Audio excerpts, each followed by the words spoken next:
মানুষ টাকা দেয় মরা মানুষের কবরে। ও তো মইরাই গেছে, ও কি টাকা দিয়ে সুইজারল্যান্ডে যাবে না হচ্ছে যে আমেরিকায় যাবে লাড্ডু খাইতে? যে এখন মরতাছে অসুখের অভাবে, টাকার অভাবে যে মরতাছে, তাকে দান না করে দুনিয়ার কিছু কিছু ভণ্ড বাবা আছে, মইরা গেছে, হাড্ডি কই আছে তাও জানে না, দেহ কই আছে তাও জানে না, সেখানে দিচ্ছে যে বাবা আমার সোলফুল হচ্ছে না, 50 টাকা দিনু, 50 টাকার বিনিময়ে কোনদিন সোলফুল পাওয়া যায়? কন, কোটি কোটি টাকা জড়ো হয়ে গেছে বস্তায় কে বস্তায়। আর যে অসুস্থ হয়ে আছে তাকে 2 টাকা দেওয়ার সাহস পর্যন্ত নাই। ভাল লাগে? কিছুই হয়নি, ঘাটিরা একটু পাতলা হচ্ছে।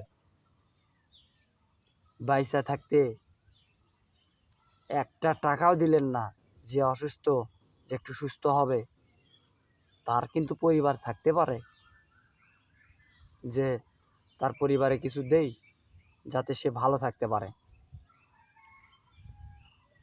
আর কিছু কিছু মানুষ আছে যাদের কথা আমি বলতে চাচ্ছি না, সেটা হচ্ছে কি, যে মানুষটা মরে গেছে সেই মানুষটার পাশে হচ্ছে দান করা হচ্ছে, আর যে মানুষটা অসুস্থ হয়ে আছে সেই মানুষটাকে কোনো টাকা পয়সা কোনো দান করা হচ্ছে না। ও তো মইরাই গেছে, তাহলে ওর পিছনে মাজারে মাজারে টাকা দেওয়ার কি দরকার? যে বেঁচে আছে, যে অসুস্থ হয়ে আছে, তাকে সাহায্য করাটাই ভালো। এখন 50 টাকা 100 টাকা নিয়ে মাজারে গিয়ে বলতেছে বাবা আমার সংসারে অশান্তি, যদি 50 টাকা নেন আমার সংসারে অশান্তিগুলো দূর করে দেন। পারবি? কেউ পারবি না। কারণ বাইসা থাকতে আপনি 2টা টাকা দেওয়ার কারোর সাহস পাইলেন না, যে ওই ব্যক্তিটা অসুস্থ, ওই ব্যক্তিটা ভালো কিছু খাইবে, হ্যাঁ, ওই ব্যক্তিটা যেন সুস্থ হয়, ওই ব্যক্তিটার যেন ছেলে মেয়ে আছে তারা যেন ভালো স্কুলে পড়াশোনা করতে পারে, ওই ব্যক্তিটার যেন সমাজের মাঝে যেন ভালো কিছু করতে পারে। এইটা আপনাদের কোনো খবর নাই। খবর কি? মাজারে গেলেন, বাবা আমার সোল হচ্ছে না, সোলটা হবি গুটি?